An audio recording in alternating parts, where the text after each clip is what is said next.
Assalamualaikum warahmatullahi wabarakatuh.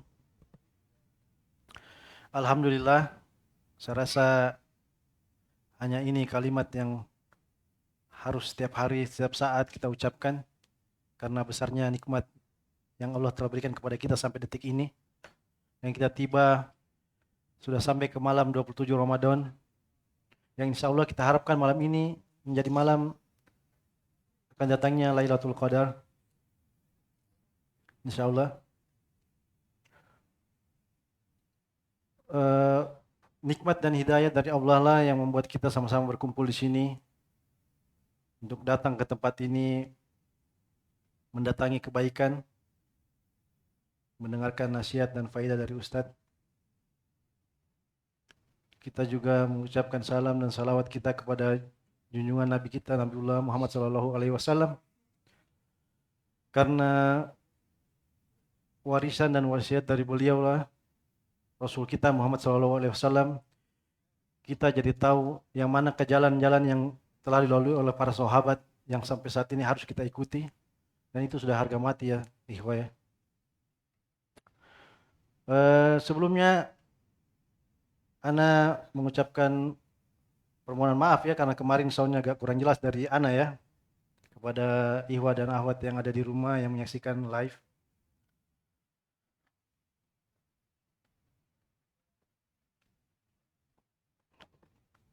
Kepada Ihwa dan Ahwat sekalian yang belum sempat atau berhalangan hadir ya menyaksikan langsung di studio program kita ini, bisa langsung saja ke melalui akun Facebook dan YouTube Abu Yusuf Ubaid Bima Official, atau juga bisa langsung menyaksikan lewat Hafayu TV. Silahkan yang mana antum suka.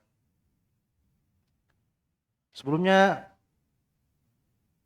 Anda juga menyampaikan bahwa di akhir program kita nanti ini akan ada hadiah dari Ustadz, yakni dua buku ini ya, sama ya bukunya ya, semua tentang jenazah, yang nanti akan diberikan kepada satu akun di Facebook dan satu akun di YouTube yang melakukan atau memberikan pertanyaan terbaiknya. So, jadi siapkan pertanyaan terbaiknya yang kalau bisa tidak keluar dari kaidah-kaidah yang istilahnya sesuai sunnah ya. Jangan lagi ada yang bertanya di luar konteks agama Islam tentunya. Baik saja, kita langsung saja mulai program kita ini. Tapi kayaknya pantun dulu ya, sudah. Ada Supaya lagi. ada sedikit ciri khasnya ya. Biar bukan hanya Numan yang dirindukan ya, biar Anda juga dirindukan.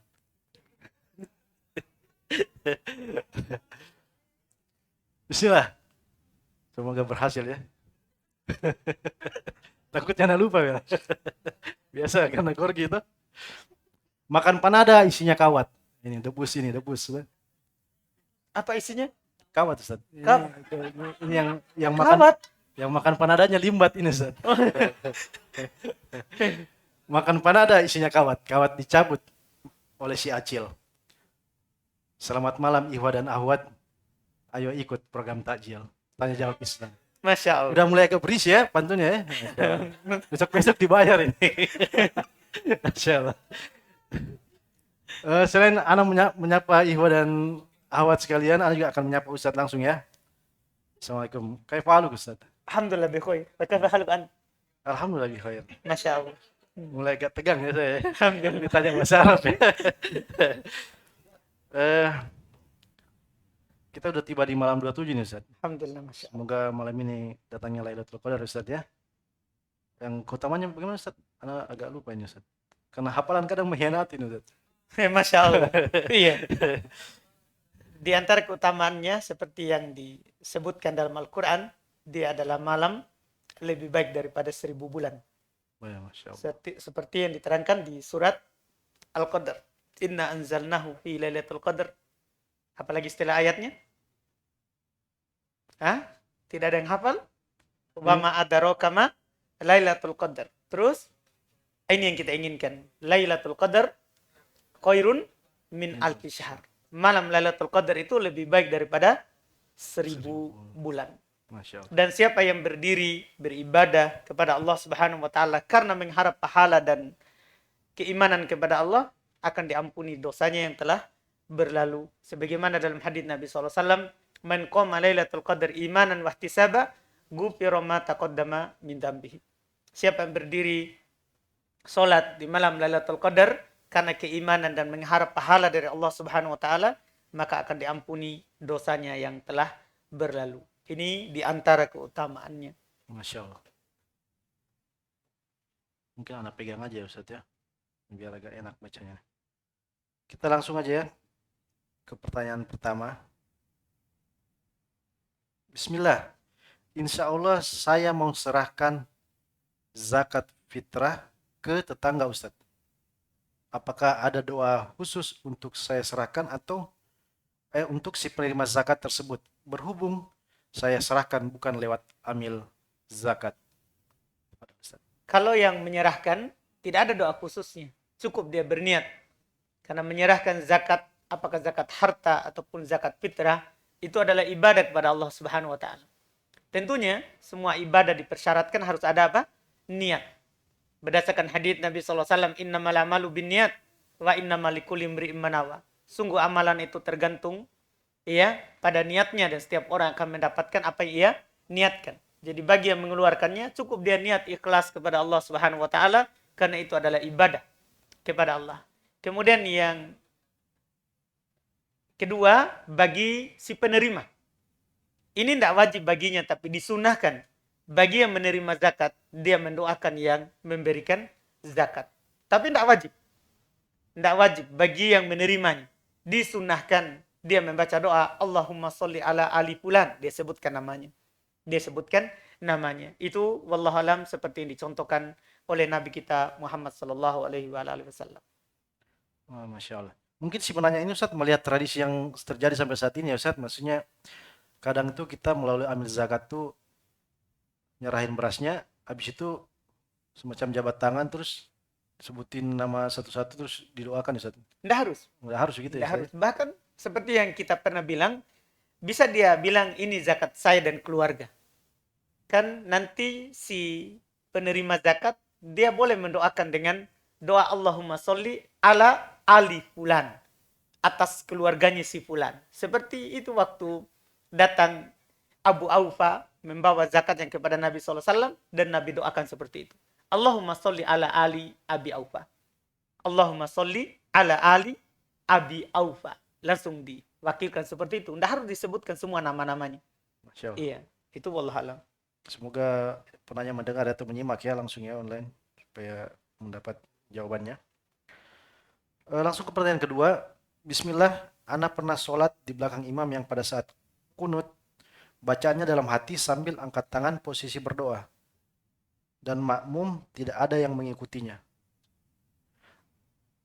Apakah yang menjadi sunnah membaca doa kunut jahar atau syir? Karena kebanyakan ana dengar imam bacaan kunutnya dijaharkan dan makmum mengaminkan, dan baru pertama kali ini ana dengar imamnya kunut dalam hati. Iya. Gimana itu, Ustaz? Namanya kunut, seorang yang menjadi imam dia jaharkan. Dia jaharkan. Seperti keumuman yang terjadi. Bahwa imam itu kalau kunut, dia jaharkan bacaan kunutnya. Dia jaharkan bacaan kunutnya. Supaya nanti makmumnya juga ikut aminkan. Tujuan daripada aminkan itu ya berserikat antara imam dan makmum.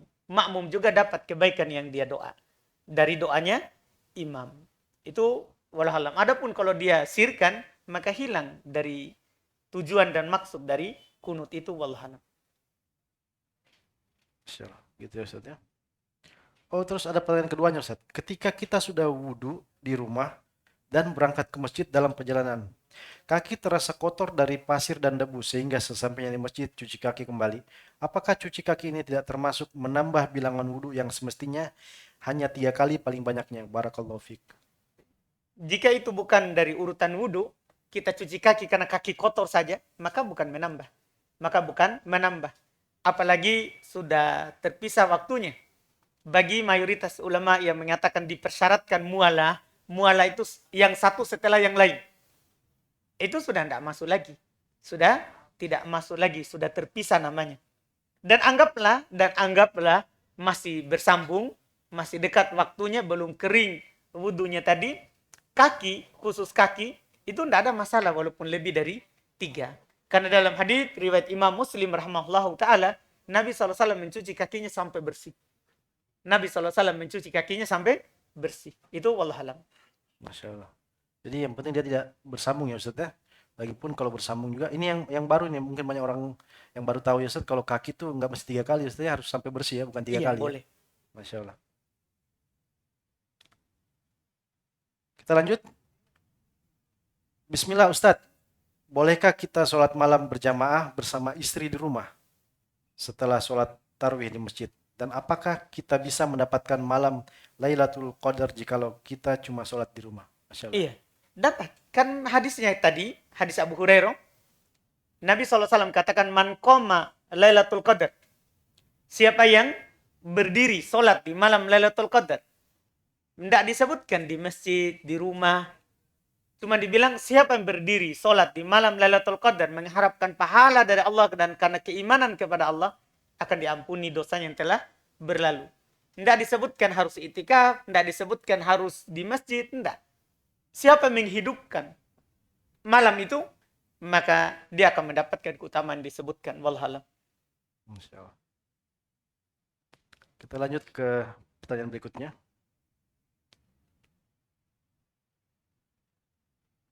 Ini Ustaz. Apakah hamba yang mendapatkan malam Lailatul Qadar ada tanda-tanda yang dirasakan pada diri secara langsung, diri pribadi mungkin Ustaz? Wallahualam. Allahu a'lam. Wallahualam. Tidak tahu. Kita lanjut. Bismillah, ahsanul ilaik. Ustaz, ana mau bertanya. Apa hukum mudik saat pemerintah melarang? Apakah masuk tidak taat kepada pemerintah?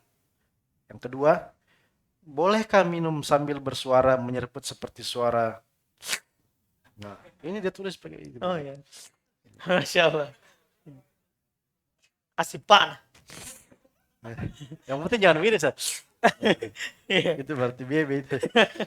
Yang ketiga terkait hadis anak soleh yang mendoakan orang tuanya. Apakah doa tersebut masuk juga untuk nenek dan kakeknya? Baik.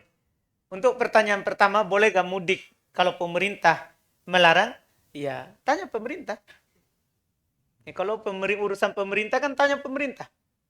Karena aturan pemerintah itu tentunya selalu terkait dengan maslahat masyarakatnya.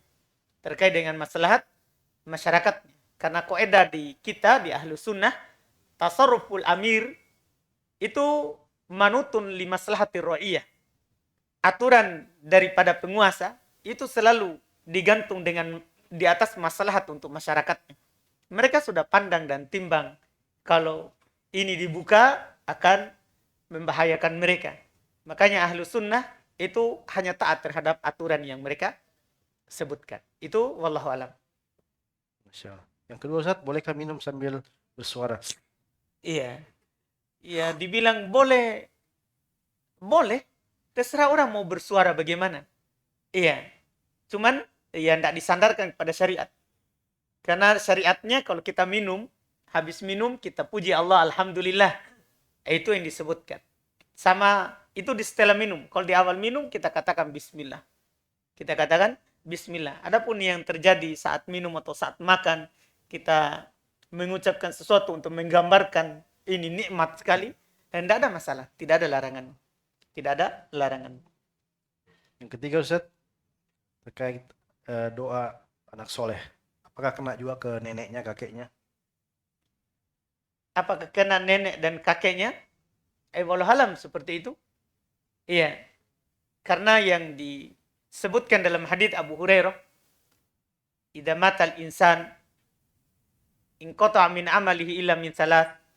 Apabila seorang meninggal terputus amalannya kecuali 3. Di antara yang disebutkan adalah waladun solehun yada'ulah. Anak soleh yang mendoakannya. Itu mendoakan orang tuanya. Wallahualam kalau ke atas dapat. Wallahualam kalau ke atas dapat. Iya. Insyaallah. Kita lanjut. Bismillah, ahsanul ilaik Ustadz dan tim yang bertugas. Sunnah-sunnah pada hari raya Id mungkin ya Pak, maksudnya ini apakah sunnah-sunnah pada hari raya Id? Barakallahu fiik. Baik. Sunnah pada hari raya Id, pertama di Idul Fitri maksudnya, dalam Idul Fitri disunahkan sebelum kita pergi ke lapangan, makan dulu. Disunahkan seperti itu. Itu yang pertama. Yang kedua, disunahkan seperti hari Jumat. Walaupun tidak ada dalilnya, cuman dinukil dari Ibnu Umar radhiyallahu taala. Disunahkan apa yang dilakukan pada hari Jumat. Yaitu di hari Jumat sunnah mandi. Maka di hari Id sunnah mandi. Di hari Jumat sunnah pakai parfum. Maka di hari Id sunnah pakai parfum.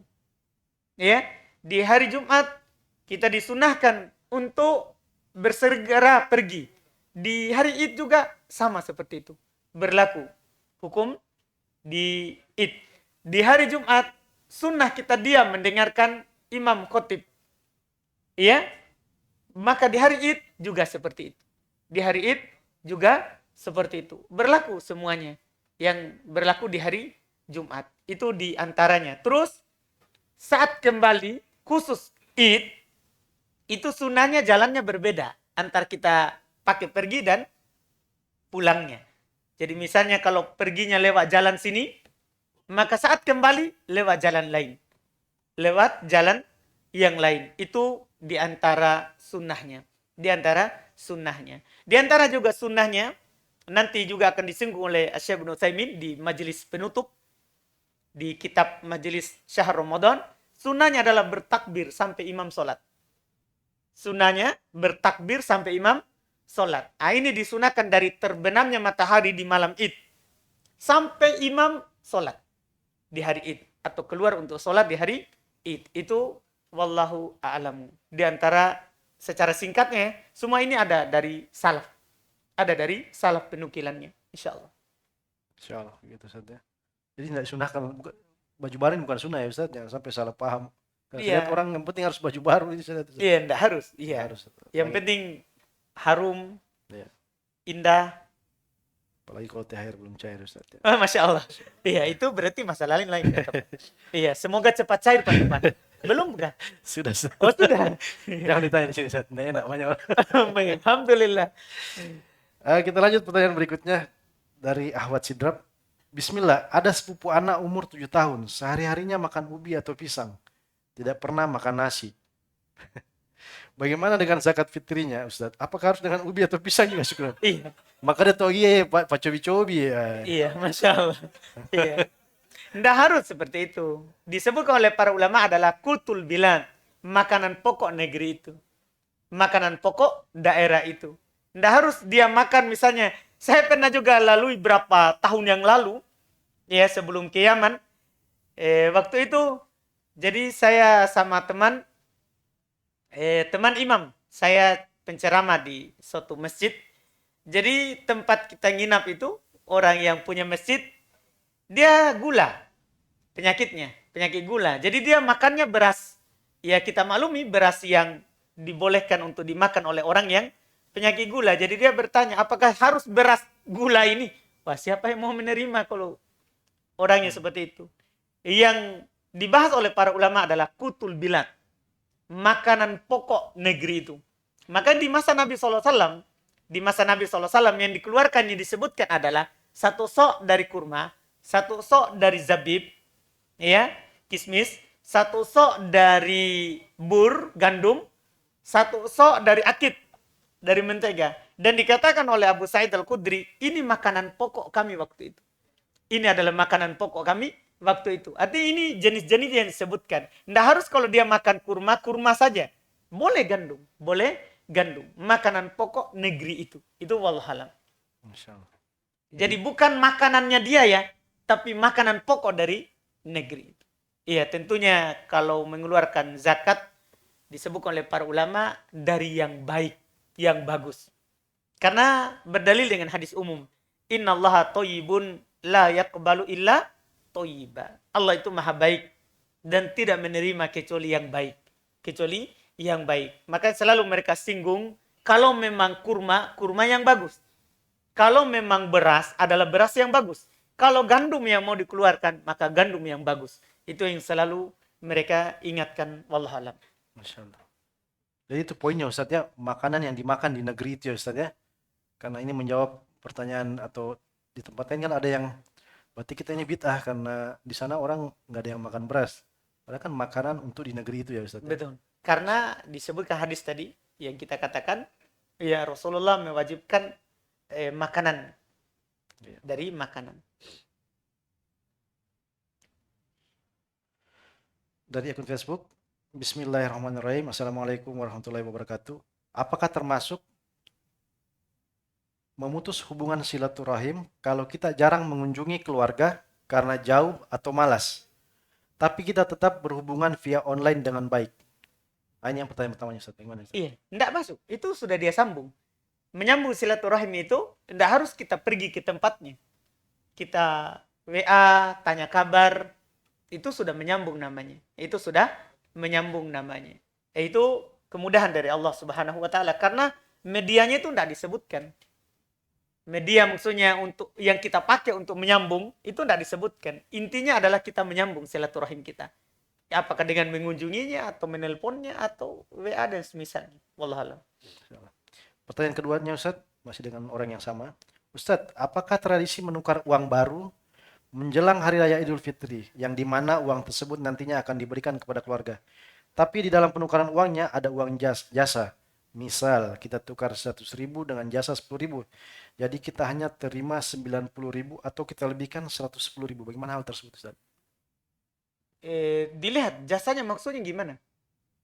Dia titip mungkin orang dia suruh pergi tukarkan di bank, Ustaz. Orang suruh pergi tukarkan. Nanti saya kasih kamu biaya 10.000. Iya, Tidak mungkin. apa-apa. Tidak apa-apa, Ustaz. Kalau seperti itu. Iya. Tidak ada masalah kan? Sama dengan untuk transfer uang. Beda rekening. Ada biayanya kan? Berapa biayanya itu? Misalnya. 6.500 anggaplah. Seperti itu namanya biaya adminnya. Administrasi. Iya, tidak masuk dalam riba. Tidak masuk dalam riba. Demikian pula yang disebutkan.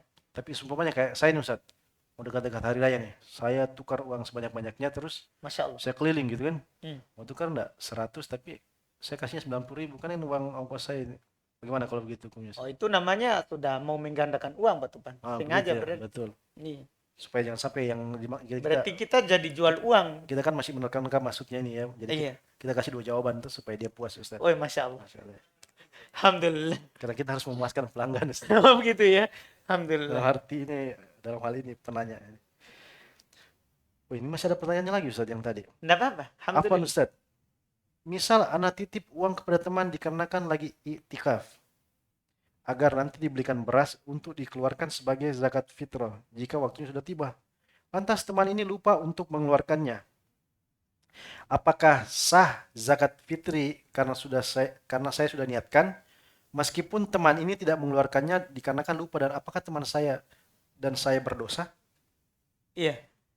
Pertama, ini karena lupa ya. Tentunya itu di antara udur, artinya tidak berdosa. Kalau memang dia lupa. Adapun kalau dia lalai, tidak sah. Dia lalai sengaja undur, sampai baru dia ingat, datang kesibukannya. Tidak sah sedekahnya. Tidak sah zakatnya.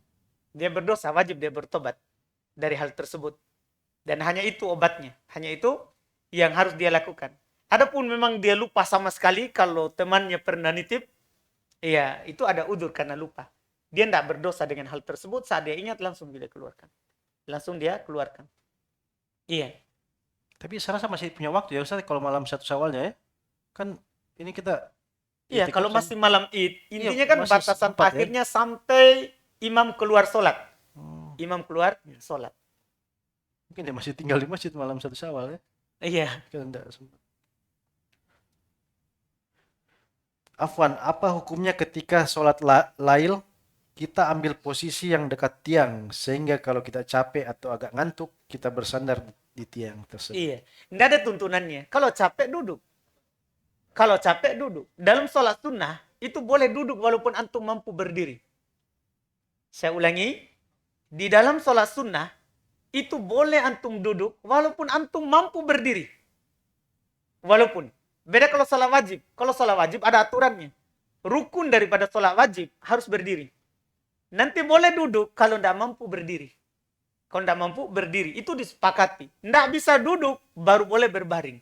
Adapun sholat sunnah, walaupun antum mampu berdiri, boleh duduk. Dan itu disepakati juga oleh para ulama rahimahumullahu ta'ala. Karena dinukil oleh Aisyah radhiyallahu ta'ala anha, Nabi SAW dilihat beliau sholat berdiri.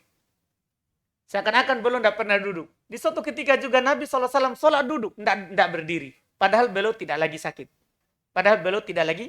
Ini menunjukkan bahwa apa yang disepakati oleh para ulama tadi, dalam sholat sunnah boleh duduk walaupun antum mampu berdiri. Adapun menyandar ke tembok, itu malah tidak ada tuntunannya.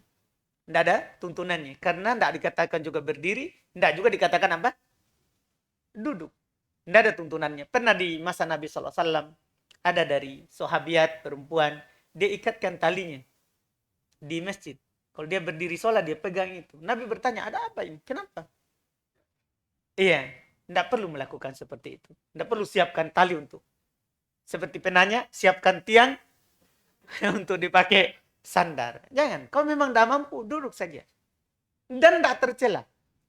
Tidak tercela. Itu hal yang dibolehkan. Wallahualam. Asal jangan semuanya duduk. Ya Ustaz, kaget Pak Imam kok semuanya. Iya, tidak apa-apa. Udah apa Ustaz? Tidak apa-apa. Tapi jangan dipraktekkan Ustaz. Oh iya. Iya. Alhamdulillah. Bismillah, ahsanul ilaik. Ustaz mau bertanya. Ah, ini sudah tadi nih, mudik dilarang pemerintah. Ah, ini pertanyaannya tentang potongan rambut Ustaz. Bismillah Ustaz, bagaimanakah ukuran potongan rambut itu dikatakan gosa Ustaz? Gosa. Iya, ukurannya adalah yang disebutkan oleh para ulama rahimahumullah, memotong sebagian dan meninggalkan sebagian. Artinya tidak dipotong. Bukan pendek panjangnya. Ya, kalau dipotong di bawah pendek, di atas panjang tapi juga diambil, cuma lebih sedikit diambilnya, itu bukan koza. Itu bukan koza. Yang diinginkan adalah kita potong saja di bawah, di atasnya tidak dipotong sama sekali. Atau dipotong di atasnya saja, di bawahnya tidak sama sekali. Itu namanya apa? Koza. Iya, atau dipotong semuanya kecuali depan sedikit. Tidak dipotong sama sekali. Itu namanya apa? Koza. Adapun di bawah pendek, di atas panjang, tapi diambil juga cuman tipis, itu tidak termasuk dalam hadis. Tidak termasuk dalam hadis. Itu wallahualam. Sampai mohak Ustaz ya. Bismillah Ustaz. Kalau ada yang masbuk dan sedang menambah rokaat, biasanya baru salam ke kanan sudah berdiri. Apakah ini dibolehkan? Jazakumullah khairan. Dibolehkan dari pendapat mayoritas, salam yang rukun itu salam pertama. Salam yang kedua itu adalah sunnah. Artinya kalau imam sudah assalamualaikum warahmatullah, berarti sudah bisa kita berdiri. Sudah bisa kita berdiri karena imam sudah selesai sholatnya. Walaupun kalau kita tunggu sampai salam yang kedua, itu tentunya lebih sempurna karena kita ikut sampai sunnah. Kita ikut sampai sunnah. Itu wallahualam.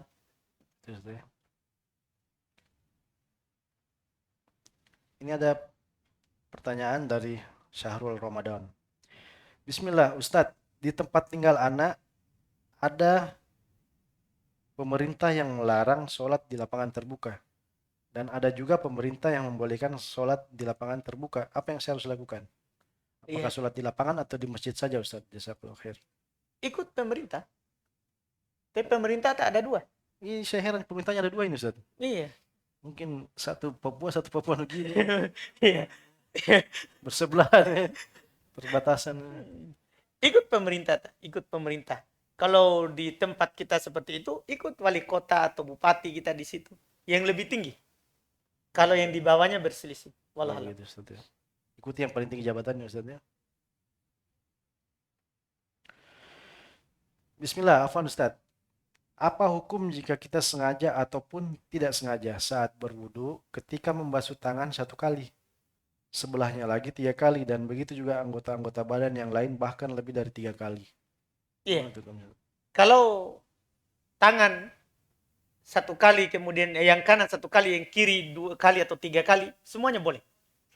Karena Nabi SAW dinukil belum berwudu sekali-sekali, belum berwudu 2 kali 2 kali, belum berwudu 3 kali 3 kali. Adapun kalau yang diinginkan adalah lebih dari 3, maka tidak boleh. Karena tidak boleh lebih dari 3 dalam berwudu. Ya, tidak boleh lebih dari 3 dalam berwudu. Itu karena terdapat larangan dari Nabi SAW. Siapa yang melebih dari 3 kali dari yang dicuci atau diusap, maka dia telah zalim, melampaui batas dan bermaksiat kepada Abul Qasim, maksudnya Nabi kita Muhammad SAW. Masya Allah. Adapun beda, tapi masih di 3. Satunya 1, kemudian yang lain nanti 2, yang lain lagi 3, tidak ada masalah. Karena yang wajib adalah 1. Yang wajib adalah 1. 2, 3 itu sunnah. Masya Allah. Lanjut. Bismillah Ustadz, boleh disebutkan amalan-amalan apa saja yang dapat memasukkan diri kita ke dalam surga dengan cepat selain menuntut ilmu agama? Wah, cari jalan tol ya. Iya, Masya Allah. Iya. Pertama kita bersyahadat. Itu diantara hal pokok yang memasukkan kita dalam surga. Dalam hadis Nabi SAW, dengan lafaz yang lebih panjang ya, yang mencakup semuanya. Man syahida la ilaha illallah wa anna Muhammadar Rasulullah wa anna Isa Abdullahi wa Rasuluh wa anna al-jannata haqqun wa anna an-naru haqqun adakhalahu Allahul jannata ala makana minal amal. Siapa yang bersyahadat la ilaha illallah, Muhammad adalah Rasulullah, bahwasanya Isa adalah hamba dan utusan Allah, wa kalimatuhu alqaha ila Maryam, kurang tadi, wa kalimatuhu alqaha ila Maryam, dan kalimatnya yang Allah berikan kepada Maryam, maksudnya kun fayakun, ruh dari Allah Subhanahu wa taala. Kemudian dia meyakini surga itu benar adanya, neraka itu benar adanya, maka Allah Subhanahu wa taala akan memasukkannya ke dalam surga bagaimanapun amalannya. Maksudnya walaupun sedikit amalannya, tapi kalau dia yakini semua ini, maka dia akan masuk ke dalam surga. Ini beberapa. Kemudian yang kedua, di antara yang bisa memasukkan ke dalam surga adalah beriman dan beramal soleh. Beriman dan beramal soleh. Kata Allah Subhanahu wa taala, "Wa basyiril ladzina amanu wa amilus solihat anna lahum jannatin tajri min tahtihal anhar." Berikan bergembira kepada orang-orang yang beriman dan beramal soleh, bahwasanya bagi mereka surga yang mengalir di bawahnya sungai-sungai. Mengalir di bawahnya sungai-sungai. Di antaranya juga adalah beriman kepada Rasulullah. Beriman kepada Rasulullah dan beriman kepada Allah serta menegakkan salat dan berpuasa di bulan Ramadan. Dalam hadis Nabi SAW, "Man amana billahi wa bi rasulihi wa aqama salata wa shoma Ramadan kana haqqan 'ala Allah ayyudkhilahul jannah." Siapa yang kama qala Nabi SAW, siapa yang beriman kepada Allah, beriman kepada Rasulnya, menegakkan salat, berpuasa di bulan Ramadan, maka hak bagi Allah Subhanahu wa taala untuk memasukkannya ke dalam surga. Untuk memasukkannya ke dalam surga. Demikian pula di hadis Mu'adz bin Jabal. Beliau katakan, kuntu radifan Nabi SAW, saya pernah dibonceng oleh Nabi SAW, kata Mu'adz. Dan beliau bertanya, ya Mu'adz, atadri ma haqqullahi 'alal ibad wa haqqul ibad 'ala Allah. Wahai Mu'adz, tahukah kamu apa hak Allah kepada hamba dan hak hamba kepada Allah Subhanahu wa taala? Kata Mu'adz, Allah wa rasuluhu alam. Allah dan Rasulnya yang lebih tahu. Maka kata Nabi SAW, haqqullahi 'alal ibad ayyabuduh wa la yusyriku bi syai'a. Hak Allah Subhanahu wa taala kepada hamba ya adalah mereka beribadah kepadanya dan tidak berbuat syirik kepada Allah. Kemudian Nabi menjelaskan apa hak hamba kepada Allah Subhanahu wa taala. Yaitu kata Nabi SAW, Allah yu'adziba man la yusyrik billah. Untuk tidak menyiksa orang yang tidak berbuat syirik. Untuk tidak menyiksa orang yang tidak berbuat syirik. Artinya orang yang tidak berbuat syirik itu akan masuk ke dalam surga. Itu di antara sebabnya. Yang terakhir, karena sebenarnya banyak sekali yang disebutkan oleh para ulama, di antara sebab atau bukan yang terakhir ya, kita anggaplah sebutkan 2. Sebutkan 2 lagi. Iya. Kita selalu takut akan makom, kedudukan Allah Subhanahu wa taala. Ini lebih umum lagi. Kita sholat karena takut siksaan Allah. Kita melakukan apa saja karena takut dari siksaan Allah, mengharapkan ampunan Allah. Ini pasti masuk surga. Kata Allah Subhanahu wa taala, mungkin ayatnya kita hafal, ada di juz 30. Waliman khafa maqama rabbih jannatan. Bagi orang yang selalu takut akan kedudukan Robnya, 2 surga. 2 surga. Ini dikatakan oleh Allah Subhanahu wa taala dalam Al-Qur'an. Terakhir, ya, yang bisa kita ingat selain menuntut ilmu, kalau menuntut ilmu mungkin memang sering didengar, di antara orang yang dijamin masuk surga adalah memberi makan, menyebarkan salam, dan sholat di malam hari saat orang-orang tidur.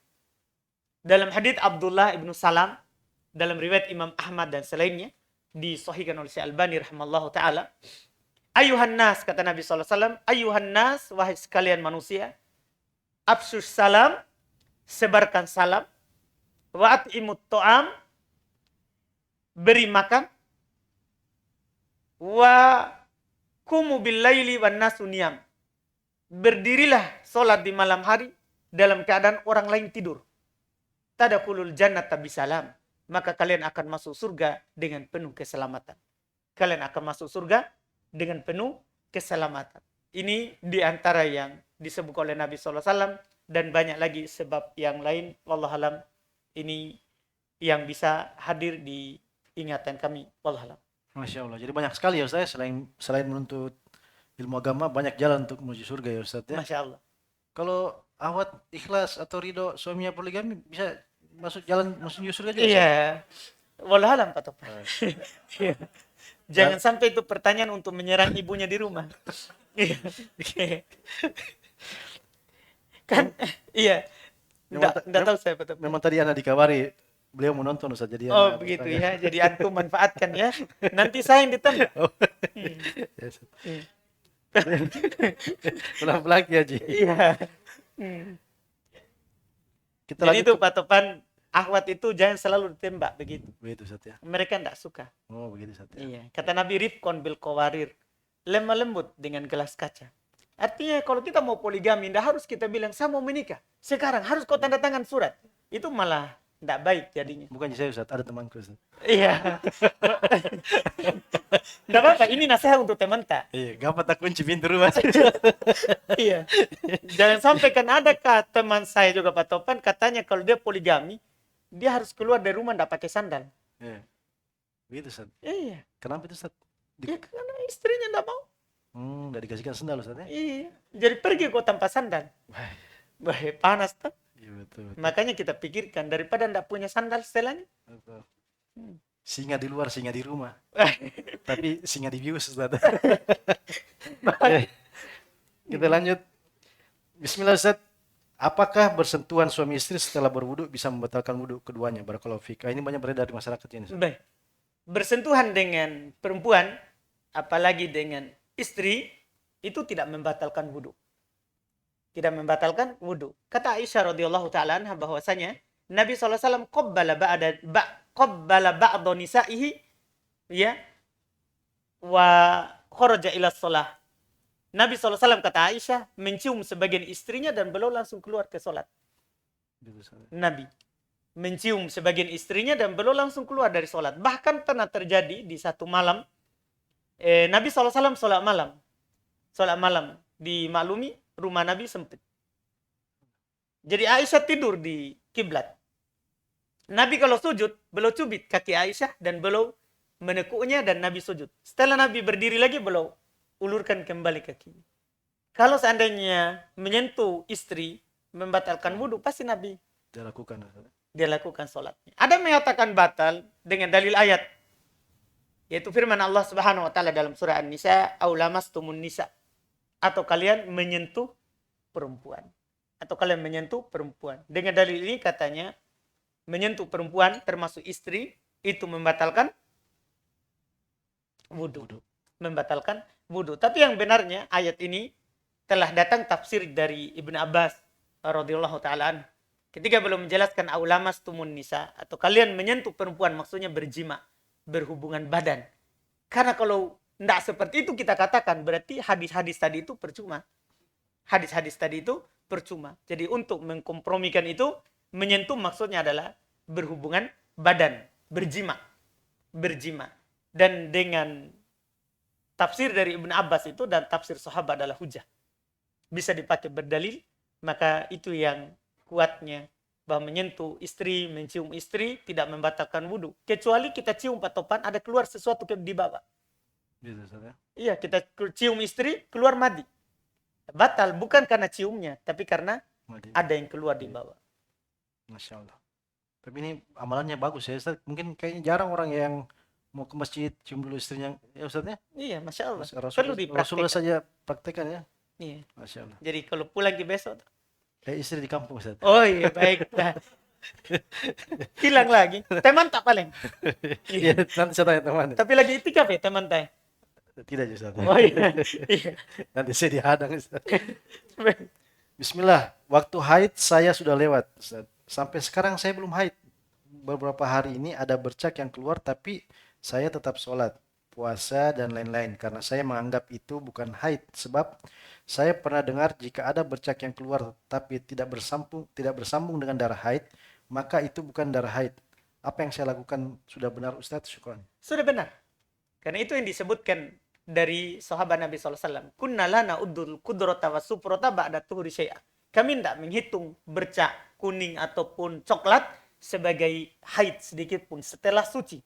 Artinya sudah keluar tanda suci. Tanda suci perempuan itu dua. Pertama adanya cairan putih keluar, maka dia telah suci. Jadi darah sampai coklat, terus cairan putih, maka dia telah suci. Yang kedua, keringnya tempat keluarnya. Keringnya tempat keluar. Karena tidak semua perempuan keluar tanda yang pertama tadi. Nah, kalau kering tempat keluarnya, maka dia telah suci. Setelah itu dia mandi suci, keluar setelahnya lagi, tidak dihitung sebagai darah haid. Oh, begitu Ustaz ya. Insya Allah. Semoga penanya ini mendengar Ustaz ya secara live. Kita lanjut. Bismillah. Afwan Ustaz. Jika ada darah keluar sebelum persalinan maka tergolong darah apa Ustaz? Dan jika keluar sering, maksudnya sering keluarnya, apakah tidak membatalkan sholat maupun puasa? Baik, dilihat keluarnya itu. Kalau sudah tolok itu sudah pembukaan. Dokter bilang kamu sudah pembukaan. Maka keluar darahnya. Maka itu sudah masuk hitungan nifas. Sudah masuk hitungan nifas. Tidak wajib lagi dia sholat, puasa, tidak wajib lagi. Kalau sudah pembukaan, adapun baru sakit biasa, belum pembukaan, cuman dia banyak kegiatan, akhirnya keluar, maka tidak masuk dalam itu darah kotor namanya, darah istihadah. Masya Allah. Yang jelas pembukaan Ustaz ya. Masya Allah. Kita lanjut. Bismillah. Bagaimana jika mayit wanita terlihat auratnya dan disentuh oleh laki-laki yang bukan mahramnya? Apa si mayit mendapat siksa dan dosa? Tidak.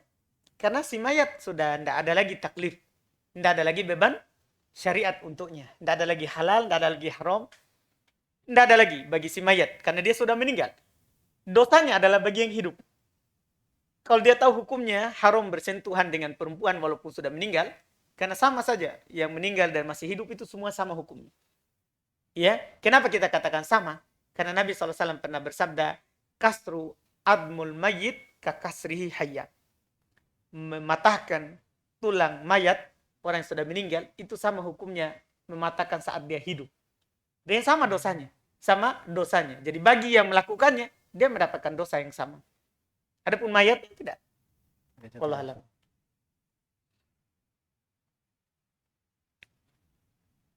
Ustadz, apakah jika kita lupa urutan wudhu, misalnya tangan langsung ke kepala, apakah kita mengulangnya dari awal atau langsung menyambung yang kita lupa tadi? Baik, di atas pendapat bahwa dalam berwudhu itu wajib tartib, dan ini tentunya yang benarnya.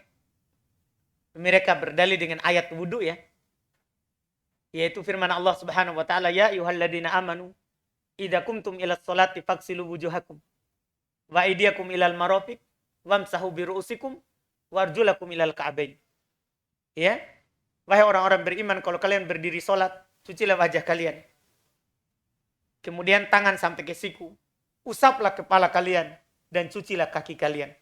Di sini para ulama katakan seandainya tidak wajib berurut dalam berwudu, maka pasti yang diusap itu diakhirkan penyebutannya supaya tersatukan yang dicuci semuanya di awal. Ini firman Allah ini menunjukkan bahwa dalam berwudu wajib tartib. Wajib berurut sesuai dengan yang Allah sebutkan. Sesuai dengan yang Allah Subhanahu wa taala sebutkan. Siapa yang tidak tertib maka batal wudunya. Maka di penanya ini yang dia sebutkan, kalau dia tidak berurut, dia harus ulang dari awal. Harus ulang lagi dari awal. Itu wallahualam. Nah, ini lagi pertanyaan selanjutnya Ustaz. Bismillah, saya berangkat iktikaf jam 11 malam dan saya pulang jam 1 subuh. Apakah ini sudah dikatakan iktikaf Ustaz? Jazakallah khairan Ustaz. Iya, sudah dikatakan kalau kita niat. Kita masuk masjid dengan niat iktikaf, beribadah kepada Allah Subhanahu wa taala, ya, sampai subuh, maka dapat yang kita niatkan. Berdalilkan dengan hadits umum, innamal a'malu binniyat wa innama likulli imri'in ma nawa.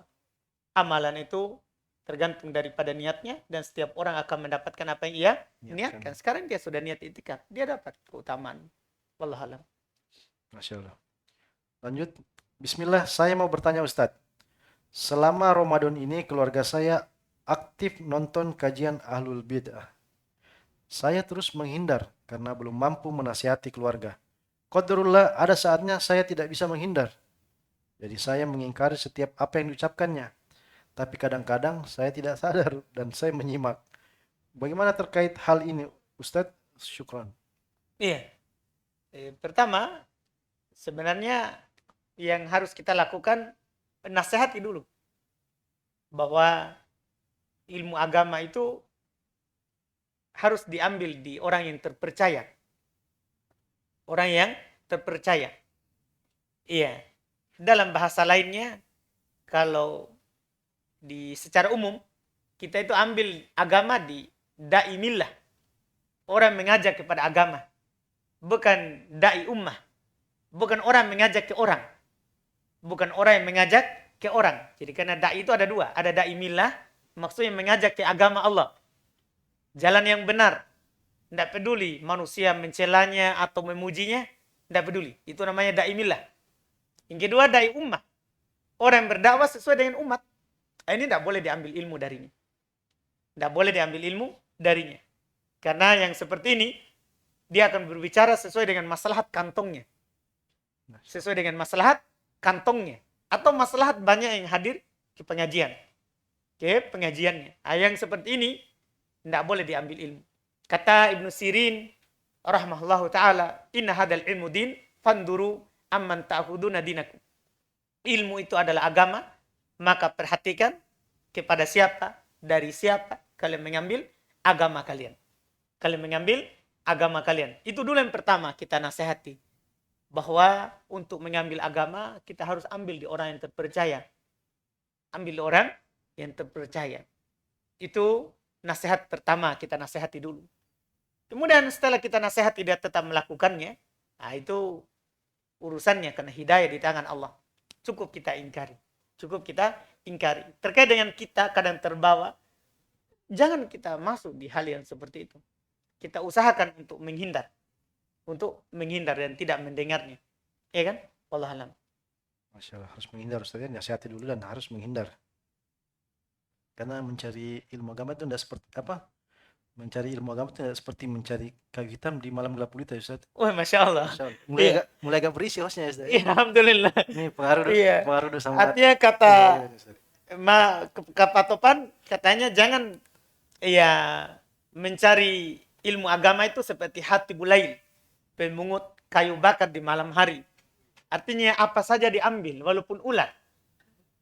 Iya, walaupun ular. Artinya walaupun membahayakannya, dia juga ambil. Enggak. Kita enggak boleh mencari agama seperti itu. Masya Allah.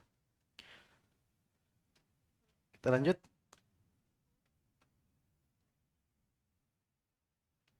Bismillah. Apakah meminta surat keterangan tidak mampu kepada pemerintah termasuk dalam meminta-minta Ustaz? Barakallahu fiik.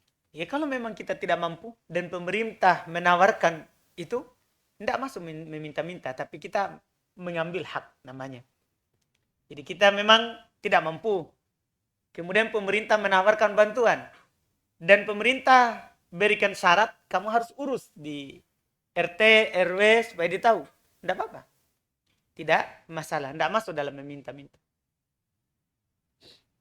Sudah masuk Ustaz ya. Nah, izin bertanya Ustaz, ketika ruku pandangan ke arah tempat sujud atau ke kaki? Iya. Jazakallah khair.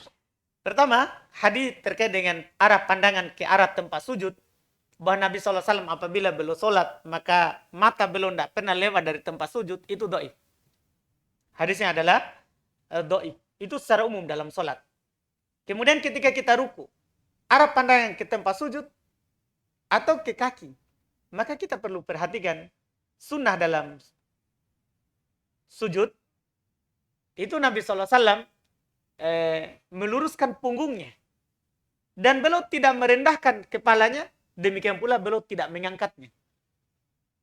Beliau tidak merendahkan kepalanya, dan beliau tidak mengangkatnya. Sekarang kalau kita biasanya, kalau kita memandang ke kaki, itu akan nunduk kepala. Akan nunduk kepala. Itu bisa dipraktekkan. Coba Patri. Kita pandang kaki. Ruku. Pandang kaki. Nah, biasanya kepalanya nunduk. Ini kan jadinya kita tidak lakukan sunnah. Padahal sunnahnya itu lurus antara kepala dan punggung. Sunnahnya. Nah, untuk lurus itu berarti kita pandang tempat sujud. Bukan karena hadis tadi, tapi karena kita mau meluruskan apa? Kepala. Meluruskan kepala. Dan tidak boleh diangkat. Angkat maksudnya memandang ke kiblat. Memandang ke apa? Ke kiblat. Itu membuat nanti kepalanya apa? Terangkat. Supaya lurus, itu yang dilakukan. Sebagaimana dalam hadis Abu Daud rahimahullahu ta'ala. Wallahualam. Masya Allah. Sebenarnya kita masih mau berlama-lama Ustaz ya, tapi waktu juga yang memisahkan kita. Oh, Masya Allah. Habis. Kita cukupkan sampai sini. Tapi sebelum kita tutup Ustaz, ini saya kembali mengingatkan bahwa ada dua, seperti yang tadi saya katakan untuk pertama kali kita mulai, ada dua buku untuk dua orang pemenang yang pertanyaannya dirasa paling mantap menurut host. Masya Allah. Dari akun Facebook Muhammad Rafli yang tadi bertanya tentang bolehkah minum suara. Yang terus dari akun YouTube atas nama atau atas akun ini. Ini yang tadi aja ini. Abdullah Abu Abdirrahman yang tadi bertanya tentang surat keterangan tidak mampu kepada pemerintah. Untuk ambil bukunya hubungi admin. Silakan hubungi admin ambil bukunya. Demikian Ustadz ya. Jadinya ada semua di sini. Oh, ada semua sini. Oh, Masya Allah. Baik, saya cancel paling deh. Ganti permohonan. Baik. Masalah orang dalam, Ustadz, orang dalam. Bukan tahu orang dalam. Orang luar jadi datang. Orang luar. Iya. Masya Allah. Kan dia tidak tahu kalau dia yang dapat. Gitu. Cuman kan Allah arahkan hati antum untuk memilih dia. Bukannya tadi yang pacobi-cobi nih, teman-teman ini, yang makan ubi mau zakat ubi nih. Enggak tahu. Baik, ya, kita cukupkan sampai sini. Lebih dan kurangnya mohon dimaafkan kalau ada salah-salah kata, salah-salah pantun. Karena ini hanya kepentingan untuk kepentingan entertain semata ya. Jadi kalau ada salah-salah kata jangan tersinggung karena kita tidak menyinggung siapa-siapa. Wabillahi taufiq wal hidayah. Assalamualaikum warahmatullahi wabarakatuh.